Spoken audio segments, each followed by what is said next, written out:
함께 말씀으로 같이 나누겠습니다. 바울은 오늘 설교의 앞부분에서 지난날 안디옥에서 자신이 게바를 책망한 일을 전하고 있습니다. 안디옥 교회는 유대 그리스도인들과 이방 그리스도인들이 함께 신앙생활을 하던 곳이었습니다. 바울과 바나바가 그곳에서 함께 목회를 하고 있었습니다. 그런데 베드로라고 하는 이 베드로라고도 불리는 게바가 안디옥을 방문했습니다. 어느 날 그들이 이방인 그리스도인들과 함께 밥을 먹고 있을 때 예루살렘 교회가 파송한 이들이 갑자기 들어왔습니다. 당시 예루살렘 교회에서는 예수님의 동생인 야고보가 대표자로 활동하고 있었습니다. 예루살렘 교회가 안디옥 교회로 사람들을 파송한 이유는 신앙생활을 지도하기 위한 것이었습니다. 게바는 예루살렘에서 온 이들이 두려워서 자리를 피해버렸습니다. 그러자 다른 유대인들도 자리를 피하고 급기야 바나바도 자리를 피했습니다. 바울은 이들의 행동을 보고 위선이라며 책망하였습니다. 이게 어떻게 된 상황일까요? 예수님의 수제자인 베드로가 이방인 그리스도인들과 함께 밥 한 끼 먹는 것도 눈치를 봐야 하는 것일까요? 참 이상한 상황입니다. 이 상황을 이해하기 위해서는 당시의 배경적인 지식이 필요합니다. 당시에는 아직 기독교가 자리를 잡지 않았고 유대교와 완전히 분리되지도 않았던 때입니다. 당시 교회의 지도자들은 모두 유대인들이었습니다. 예수님도 유대인이었고 제자들도 유대인들이었고 그 외에 예수님을 추종하던 이들도 모두 유대인들이었습니다. 그들은 태어나면서부터 유대교인이었습니다. 이 말은 율법을 신앙생활의 중심으로 삼고 있었다는 말입니다.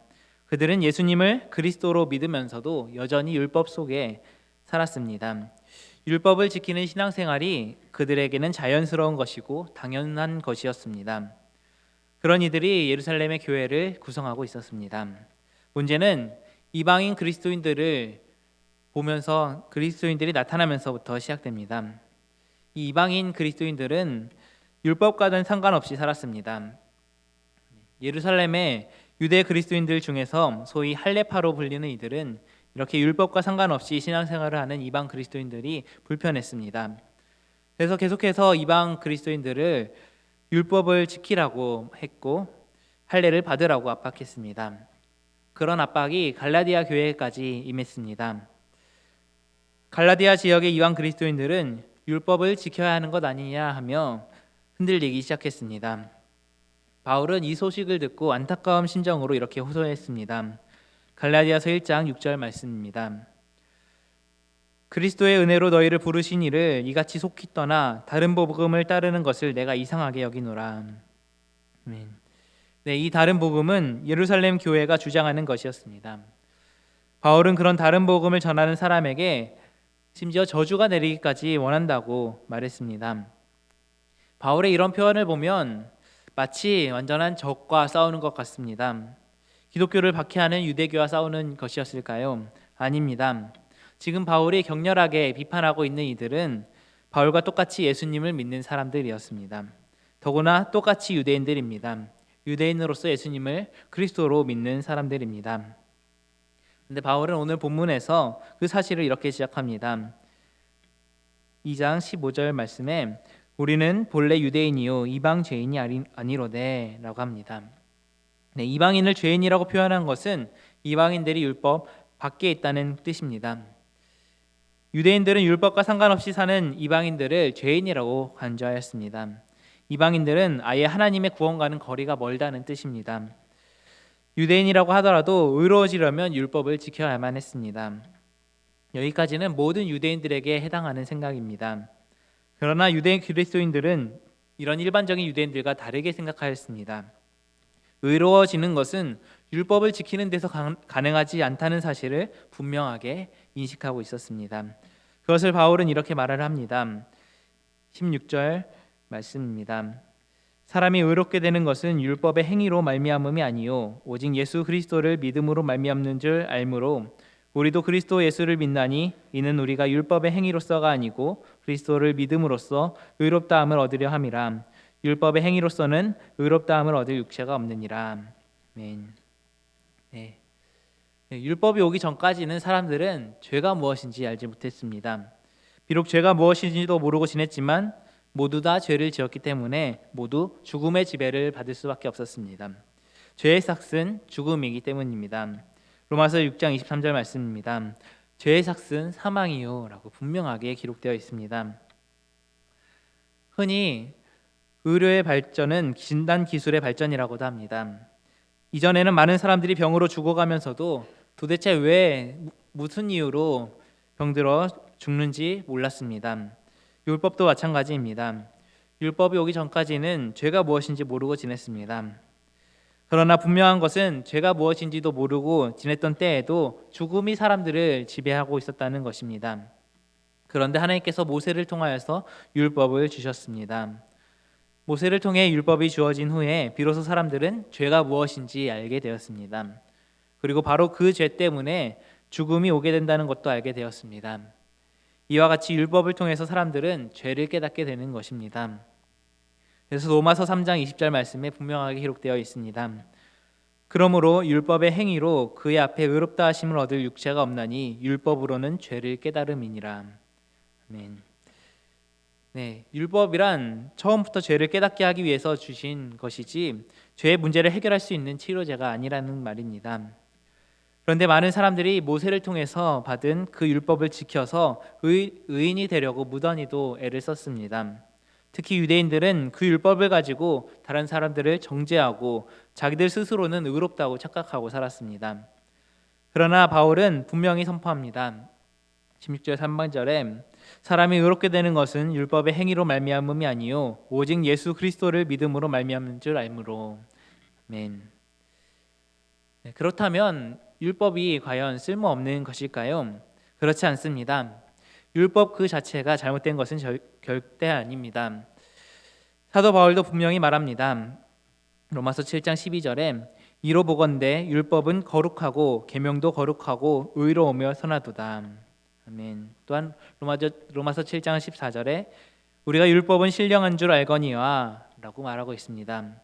그렇습니다. 율법은 거룩하고 신령한 것입니다.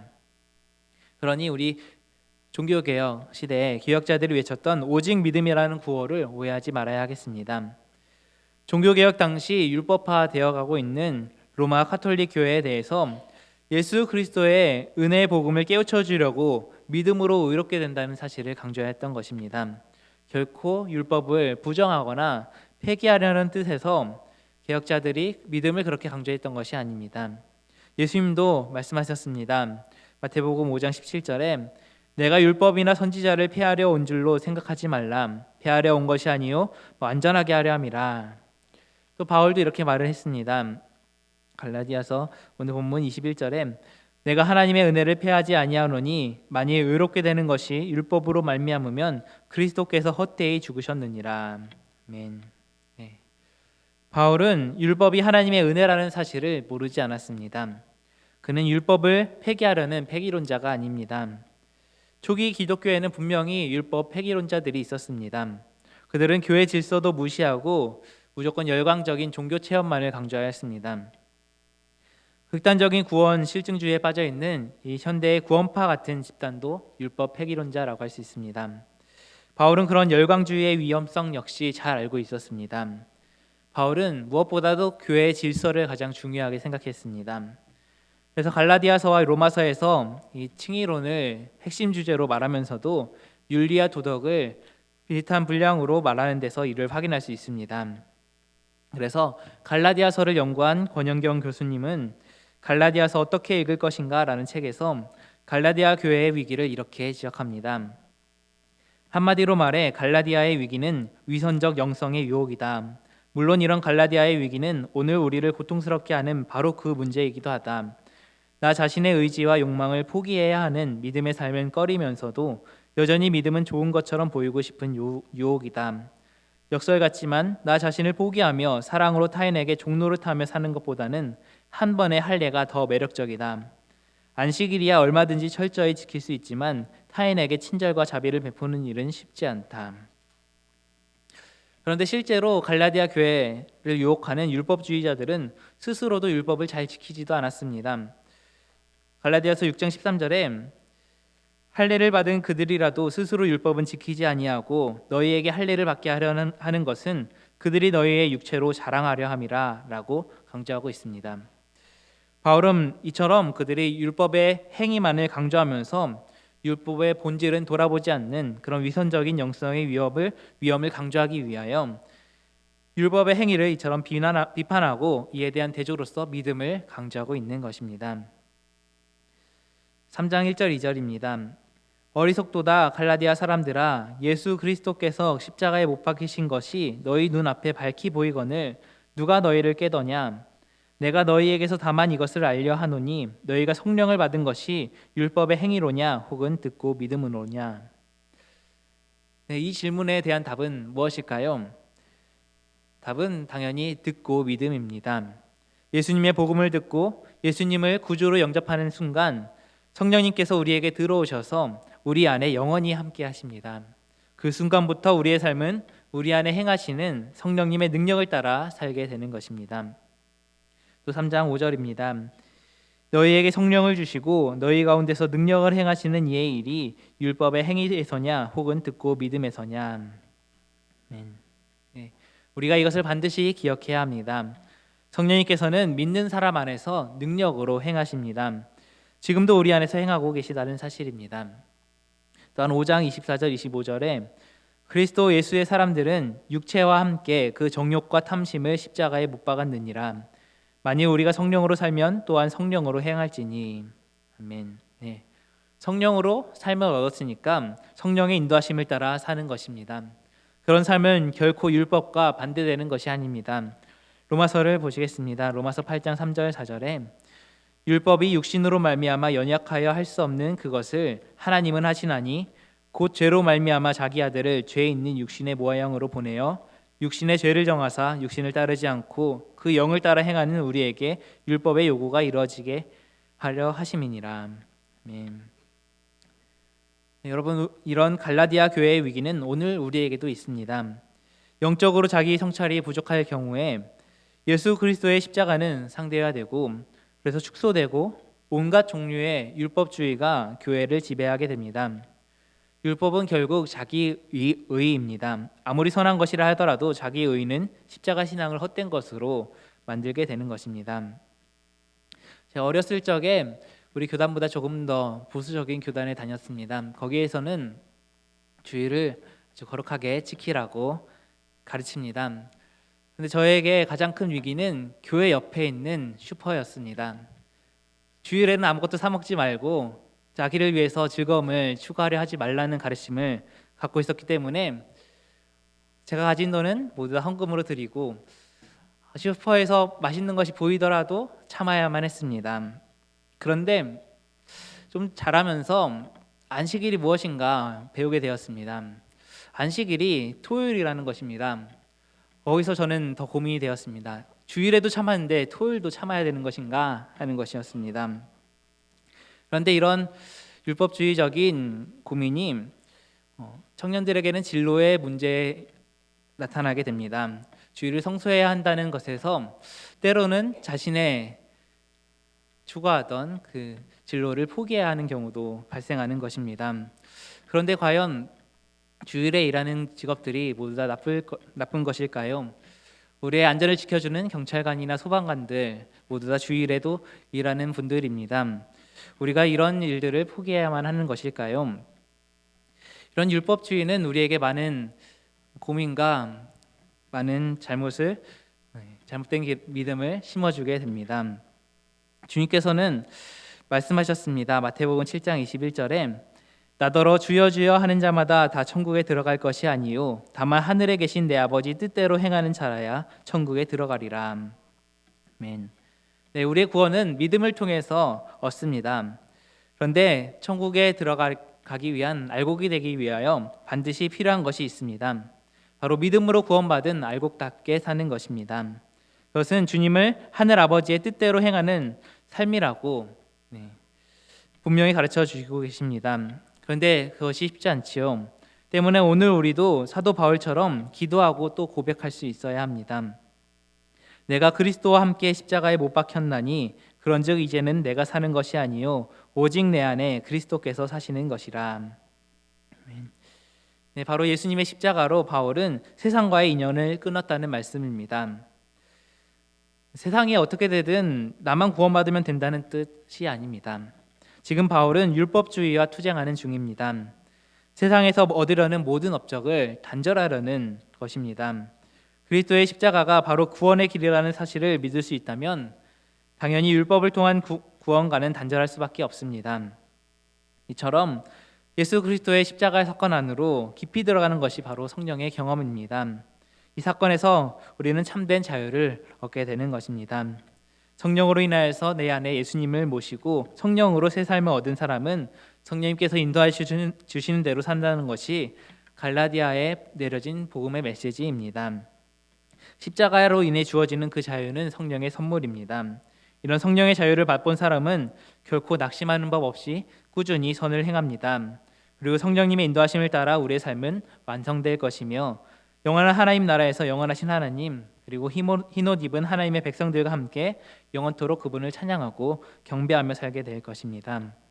그날을 바라보면서 우리가 매 순간 성령님의 인도하심을 따라 하나님의 말씀에 순종하며 살아가는 우리 모두가 되기를 간절히 바랍니다. 우리 모두의 삶의 현장 가운데 우리가 믿음으로 인하여서 성령님의 인도하심을 받아서 율법보다 더 거룩한 하나님의 뜻을 이뤄나가는 그리하여 주님의 은혜와 평강이 항상 넘쳐나가는 우리가 되시길 축복합니다. 함께 기도하시겠습니다. 하나님 아버지, 오늘 갈라디아의 교회의 상황을 통하여서 우리의 믿음을 다시 한번 점검하게 하심에 감사드립니다. 주님, 우리가 참된 믿음이 무엇인지, 참된 주님의 뜻대로 산다는 것이 무엇인지 바로 알게 하여 주시고 그 길대로 살아가게 주님도 하여 주시옵소서. 우리는 연약하여 하나님의 뜻대로 살아가지 못하고 그 뜻에서 어긋나 살 때가 너무나도 많이 있습니다. 또한 내가 세운 가치 기준으로 하나님의 뜻을 왜곡하여 생각할 때도 너무나도 많이 있습니다. 그럴 때마다 성령님의 인도하심을, 성령님의 종명함을 받는 우리가 되게 주님 인도하여 주시옵소서. 주님의 도우심으로 우리의 믿음을 더욱더 굳건하게 하며 주님의 뜻대로 살아갈 때 세상 가운데 주님의 은혜와 선물로서 복된 삶을 살아가게 주님 인도하여 주시옵소서. 이 모든 말씀 예수님의 이름으로 기도합니다. 아멘.